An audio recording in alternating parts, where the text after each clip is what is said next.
Okay, camera action. This is how you're going to record I and ano ba yan? Edit the template. So, you can see here, makikita mo dito. Yan. May mga pangalan yan. Iba-iba sila. So, kung gusto mo ganyan, ibuksan mo lang tong folder na to. Tapos makikita mo dyan, yung preparation time, andito yan. Tapos yung procedure time, andito. I-double click mo lang dito, te. Tapos makikita mo dyan, mag-edit yan. So, wag mong i-copy-paste kasi masisira. So, mas better kung ito-type mo na lang. Pero kung kaya mo naman i-copy-paste, tapos alam mo naman yung character na gagawin dito.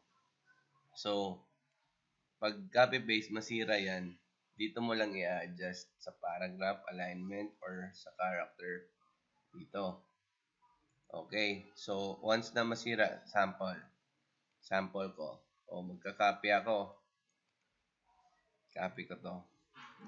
Tapos, pipaste ko dito. Pag paste ko dyan, oh, hindi siya sira. Ulit. Hanap ako ng iba.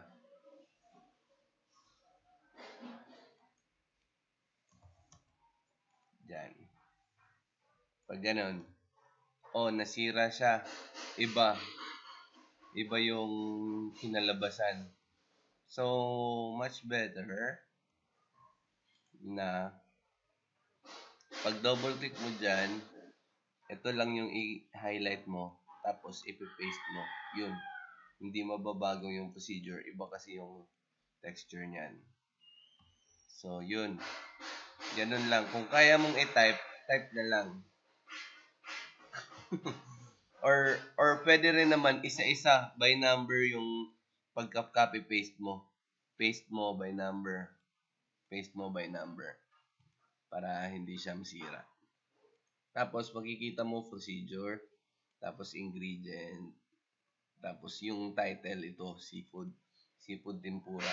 Kung magbabago ka na naman ng name dyan, dito lang yung adjustment eh. Ha? Ang font niyan, 28 days later.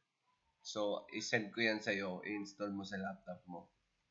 Tapos, kung magbabago ka ng picture, ito yung picture. Yan, pwede mong walain. Kuha ka ng picture dito, i-copy mo to, tapos pagpunta mo dito sa, saan na yun? Photoshop, i-delete mo to, delete. Delete mo yung dati. Yes. Tapos, i-control V mo. Paste. Yun. Mas maganda kung, yan o, makikita mo, maliit yung file kasi galing na sa Word, galing na dito. Pero kung galing yung original file mo, nakasave sa file mo, i-drag mo lang dito. Pag drag mo dyan, malaki yung file. So, mas maganda yun. Quality yun. Tapos, i-resize mo lang. Ang ginawa ko is Control T para ma-resize mo siya.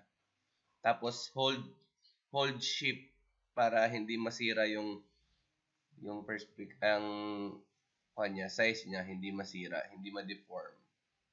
Alam mo naman siguro yan. So, yan, i-arrange mo lang kung asan maganda tingnan. Yan, dito ba? Tingnan mo, nawala yung green. Dapat yung layer, yung picture, nasa pinakaibaba. So, idadrag mo to. Yun, drag. So, lumabas na tong green. Okay? Baka kasi makalimutan mo, pag paste mo dito malagay. Baka dito malagay, mawawala yung mga text. Baka dyan. Baka dito sa pinakataas, mawawala yung text. So, dapat dito yan sa pinakababa. Yan. So, much better kung may nakakaalam ng Photoshop. So, okay na tayo dyan. Yan lang, text lang. Tapos, ano pa ba? Wala na. Tapos, next na naman, kung dito naman na iba, dito ka i-duplicate mo lang to, duplicate group. Pag duplicate mo, eto.